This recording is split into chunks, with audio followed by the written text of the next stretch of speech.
Bom dia, tudo bem? A mensagem que Deus colocou para mim hoje, ela diz assim: nascemos para sermos livres. Não seja escravo do pecado por pequenos momentos. Senhor, tende misericórdia de nós. Perdoa, Pai, todos os nossos pecados. Nós agradecemos por tudo aquilo que tem vivido. Nós agradecemos pelo alimento, pelas vestes, pela moradia e por tudo aquilo que o Senhor proporciona, que muitas vezes nós nem sabemos o valor. Nós te louvamos, nós te bendizemos, nós te amamos. Envia, Pai, seu Espírito Santo, dai-nos sabedoria. Fica junto de nós nesse instante, Pai. Abre o nosso coração, dá entendimento e façamos que possamos entender a sua mensagem.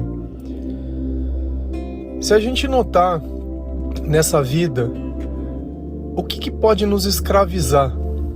Nós somos escravos daquilo que pensamos. Tudo que nós pensamos, nós sentimos. Tudo aquilo que nós não conseguimos aceitar, nós acabamos pensando mais que o necessário.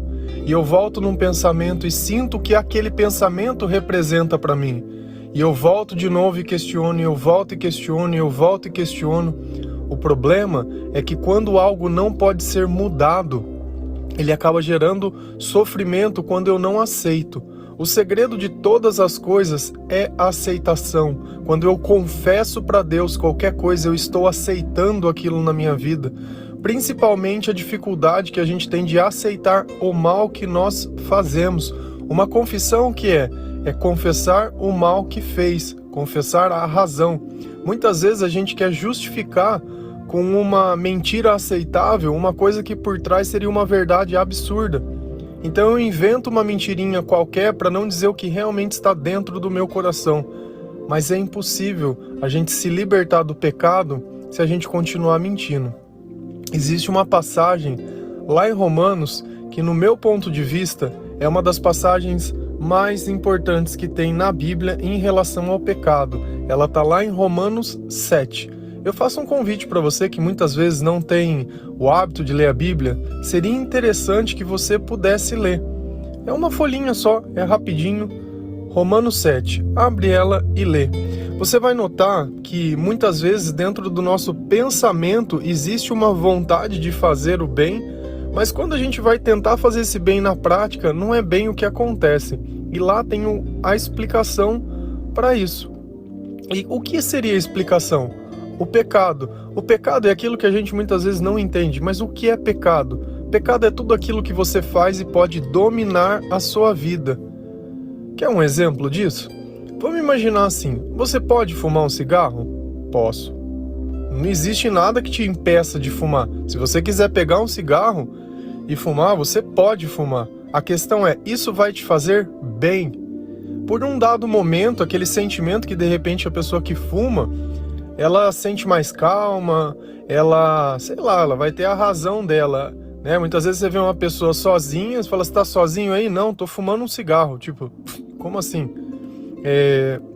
E é justamente isso. Talvez para ela o cheiro daquilo não incomode, porque dentro daquele momento, dentro daqueles pensamentos que ela tem, de repente aqueles 5 minutos, não sei quanto tempo demora, 10 minutos, que ela se distrai do problema, seja uma recompensa para ela. Por quê? Porque muitas vezes ela não quer passar sobre determinados pensamentos. Geralmente a falta de perdão, ela acaba criando novos hábitos e novos vícios, porque a falta de perdão faz que a gente fique pensando repetidamente em alguma coisa, tentando resolver o que não se pode, questionando o que já aconteceu. E isso, de alguma forma, ele acaba nos escravizando, porque você não consegue nem prestar atenção em novas coisas e nem prestar atenção nas velhas coisas. Você fica preso em um dado momento, questionando, muitas vezes sentindo dó de si mesmo, muitas vezes querendo reclamar com Deus, muitas vezes desabafando com outras pessoas. Só que nada disso resolve o real problema. O real problema só resolve sendo aceito. Lá em Romanos 7, quando a gente começa no comecinho dele falar, ele diz assim, que como que a gente descobre o que é pecado? Através da palavra de Deus. Então, a partir do momento que a palavra de Deus disse não cobice, nós começamos a entender que a cobiça não era boa, mas consequentemente nós queremos cobiçar as coisas. Foi a mesma coisa que aconteceu com Adão e Eva, quando Deus disse, olha, não coma do fruto dessa árvore. Aí o que aconteceu a partir desse instante? Todo o resto do paraíso deixou de existir e eles focaram simplesmente nisso. Por que será que Deus disse para nós não comermos isso? E é o que acontece com o pecado. É assim que ele nos seduz. A partir do momento que alguém diz não sobre alguma coisa, fica aquele interesse da razão da pessoa dizer não. Porque eu jamais pensaria que Deus não quisesse que nós tivéssemos o conhecimento entre o bem e o mal para o nosso bem. Não, é porque Ele está escondendo alguma coisa. E é sempre essa desconfiança. A desconfiança é o próprio mal. Enquanto Deus ele vem, ele traz a certeza para a nossa vida, o pecado é o próprio mal. E Paulo ele continua falando sobre o pecado na passagem. E o que ele vai acabar dizendo? Que o pecado ele se aproveitou da lei, se aproveitou daquilo que Deus disse não para nos aprisionar, para nos matar, para influenciar os nossos pensamentos através daquilo. Mas você vai parar pensando para mim e falar, mas nossa, como que o pecado, como se o pecado fosse uma pessoa? Nós não temos o Espírito Santo? O Espírito Santo não vem perto de nós sentimos amor, paz, esperança, somos inspirados por Deus a ter pensamentos, a ter entendimento, a ter sabedoria e a ter comportamento. Temos todas essas coisas ou não temos? Nós temos.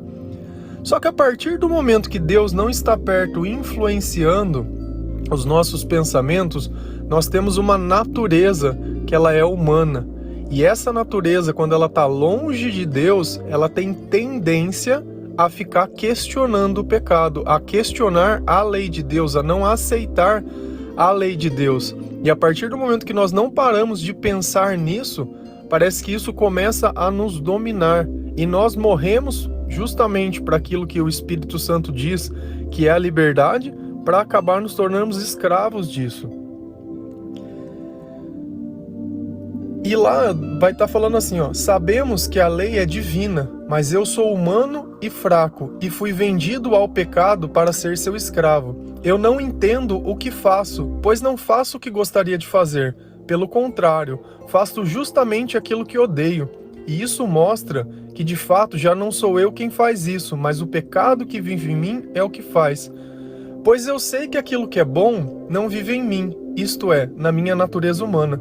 Porque mesmo tendo dentro de mim a vontade de fazer o bem, eu não consigo fazê-lo, pois não faço o bem que quero, mas justamente o mal que eu não quero é o que eu faço.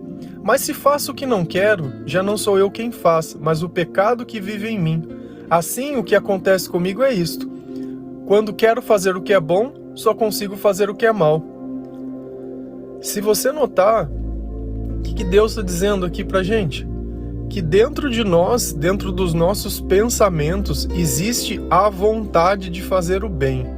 Só que quando eu olho o meu comportamento, eu percebo que eu não consigo fazer aquilo que eu estou propondo. E isso é muito claro. Quanto mais longe Deus estiver de nós, menos controle nós vamos ter das nossas ações. E por instinto, nós temos vamos dizer assim, nós sempre vamos buscar o prazer. Vamos parar para pensar um pouco. Muitas vezes você está se sentindo ansioso, você está ali quieto, de repente, sei lá, está vendo uma TV, está mexendo no celular, começa a vir aquele sentimento de ansiedade. Por quê? Porque de repente você viu alguma coisa. Como você livra da ansiedade? Eu gosto de comer alguma coisa. Tem gente que vai lá fumar um cigarro, tem gente que vai beber, tem gente que vai procurar alguém para conversar. E cada um vai criar um hábito. E você se torna escravo desse hábito. Por quê? Porque toda vez que você sentir ansiedade, você vai recorrer a esse tipo de remédio. Aí vamos imaginar que você todos os dias se sente ansioso, todos os dias você come mais do que é necessário. O que vai acontecer daqui a um tempo? Daqui a um tempo você vai se olhar no espelho e não vai mais se gostar de você. Daqui a um tempo você vai estar com dificuldade de respirar, dificuldade de dormir. E a gente percebe que toda vez que a gente foge do nosso propósito, toda vez a gente coloca um hábito no lugar dele. E para a gente conseguir quebrar esse hábito é muito difícil. É muito difícil. Tenta colocar dentro da tua vida novos hábitos. Vou fazer um teste com você. Todos os dias de manhã você vai acordar e vai ouvir a palavra de Deus. Ou sei lá, todos os dias no final da tarde você vai fazer uma caminhada. Todos os dias coloca alguma coisa. Você vai notar que tudo começa a conspirar contra você. Apesar que dentro da tua cabeça você sabe que aquilo seria muito bom para a tua vida, você vai ver que na prática simplesmente não funciona. Por quê? Porque é necessário você gastar energia. E isso não é uma questão de vontade, é uma questão de espiritualidade. Deus ele deixa muito bem claro que é uma questão espiritual e que somente Jesus pode nos tirar dessa condição de escravidão. Porque toda vez que acontecer alguma coisa, você recorrer a outra para resolver o que aconteceu, você é escravo. O que é a liberdade? É eu poder acontecer alguma coisa e eu continuar bem, eu não ter a necessidade de eu ter um comportamento reativo contra aquilo que aconteceu.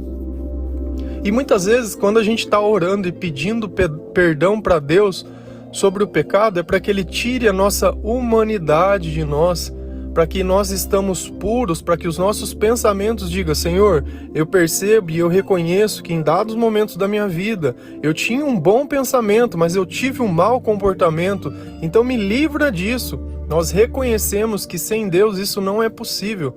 É muito difícil, às vezes a gente ouve um Pai Nosso e ouve uma oração, a gente entender a gravidade disso que acontece. Mas olha na tua vida é um resultado das tuas escolhas. Olha como tem coisas que muitas vezes você escolhe que te prejudica. Muitas vezes você tem a vontade de fazer de uma forma melhor, mas no fim você faz de um jeito que você chega ao ponto de se arrepender, de se questionar, de querer desistir. Enquanto nós estamos caminhando, enquanto nós estamos mudando, enquanto nós estamos em transição, as pessoas à nossa volta, se elas não tiverem o mesmo espírito, elas vão nos questionar. E isso é muito fato.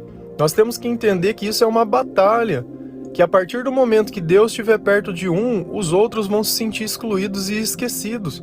O mal, tudo que ele quer é ser igual a Deus, mas ele não é igual a Deus, ele não tem o mesmo poder de Deus. Então ele usa dessa brecha do pecado, que é onde Deus disse: olha, aqui vocês podem ser melhores. E o mal chega justamente como a cobra no paraíso e fica questionando: não, mas isso daqui não tem problema, não, pode fazer isso daqui. Nós não vamos nos tornar perfeitos do dia para a noite, isso é impossível, mas nós vamos continuar caminhando. Não esquece de querer ficar tendo a aprovação das pessoas. Aqueles que estão vendo que você está se esforçando e que Deus está perto vão reconhecer o seu esforço. Aqueles que não estiverem perto de Deus vai ver você tentando caminhar e vão começar a criticar. Justamente porque você está fazendo algo que eles não conseguem. E por que você está conseguindo agora? Porque Deus está perto. Por que você falhou todas as vezes da sua vida? Porque Deus estava longe. Estar perto ou estar longe, falhar ou conquistar não quer dizer dar certo. Quer dizer que você vai ter sabedoria para entender. Assim como nós sabemos aceitar o sim de Deus, nós temos que aceitar também o não de Deus. E ambos fazem parte da mesma coisa. E não tem problema, o nosso objetivo não é aqui. Muitos vão duvidar quando Deus colocar um sonho dentro do teu coração. Muitos, e a maioria, não vai te apoiar. Por quê? Porque dentro da natureza humana não cabe isso. Não tem espaço para sonhos, não tem espaços para poder, não tem espaços para milagre, não tem espaço para bênção, não tem espaço para adoração. E é justamente isso que o ateu ele questiona, que você... E olha como tem uma inversão de palavras e valores. Parece que enquanto cristão eu não posso fazer nada. E eles, enquanto ateu, como eu fui, eles podem fazer tudo. E essa era a minha mentalidade mesmo. Olha lá o cristão, ele não bebe. Não, olha lá, ele não faz isso. Não, olha lá, ele não faz aquilo. Não, mas eu posso fazer todas as coisas, mas as coisas que eu fazia me escravizavam. E é justamente isso, hoje na sua vida, o que te prende? O que eu poderia te oferecer para te corromper? Vamos pensar um exemplo. Você muitas vezes está passando dificuldade, você está sem dinheiro, ou você está se sentindo sozinho, está se sentindo abandonado, esquecido, vê que todo mundo tem alguém e você não tem ninguém. E isso te dói, isso te faz sofrer, porque todo mundo tem e você não tem. Legal, nós estamos num ponto. Você concorda que existe um objeto de desejo? A partir do momento que existe objeto de desejo, eu consigo te pegar, eu consigo te escravizar. Você sabe por quê? Porque a vontade de ter isso é maior que a tua razão, é maior que as consequências. Percebe que quando Eva ele vai lá e come o fruto proibido, a vontade dela descobrir era muito maior do que aquilo que Deus disse sim ou não. E a partir do momento que aconteceu aquilo, ela se tornou escrava. A partir do momento que o diabo pode pôr uma pessoa na tua vida, porque você está se sentindo sozinha, ele te escravizou. E aquela pessoa, ela vai pisar, e aquela pessoa, ela vai te humilhar, e ela vai fazer tudo por você para te deixar no chão. Parece que já aconteceu isso com você? Já viveu um relacionamento desse jeito? Ou vive um relacionamento desse jeito? Percebe? Percebe que aquele que tem medo de te dar a tua liberdade, de te dar o poder de escolhas, é aquele que quer te aprisionar para que você faça o que ele quer, do jeito que ele quer. Percebe que se você quiser dinheiro, por que existe corrupção? Porque existe ganância. Eu quero ter mais, eu quero parecer mais, porque olha, se eu tiver um carro melhor, o meu vizinho, ele vai olhar para mim e vai falar, nossa, olha como ele é bem sucedido. Você percebe que quando a gente busca a aprovação das pessoas, existe a reprovação de Deus. Nós temos que diminuir a nós mesmos, nós temos que deixar o amor ser a evidência da nossa marca. Percebe que essa disputa de ego, essa disputa disso, eu sou... Cara, vai num cemitério que tá cheio de eu sou. Todos iguais, todos esquecidos. Malemar, um lembra de um ou de outro para levar uma flor e um negócio. Não adianta. O tempo, ele apaga tudo. Só não conseguiu apagar Jesus. Só não conseguiu apagar Jesus, porque o Espírito Santo ainda ele é vivo. E o tempo apaga os mortos. Se a gente notar essa palavra, mesmo fechada, tem sempre alguém tentando abrir esse livro e levar para as outras pessoas. Sempre tem alguém tentando fazer isso, porque o Espírito ele conduz para que nós façamos isso.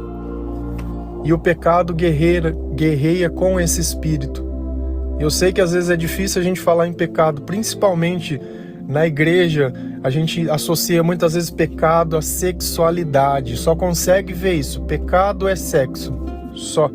Se a gente olhar nos tempos pagãos, eles tinham os rituais que eles eram baseados em sexualidade. Da mesma forma que tinha uma celebração, eles ofereciam sexo como se fosse um ritual. Então muitas vezes ela está ligada não à relação de duas pessoas, mas um grupo de pessoas fazendo alguma coisa.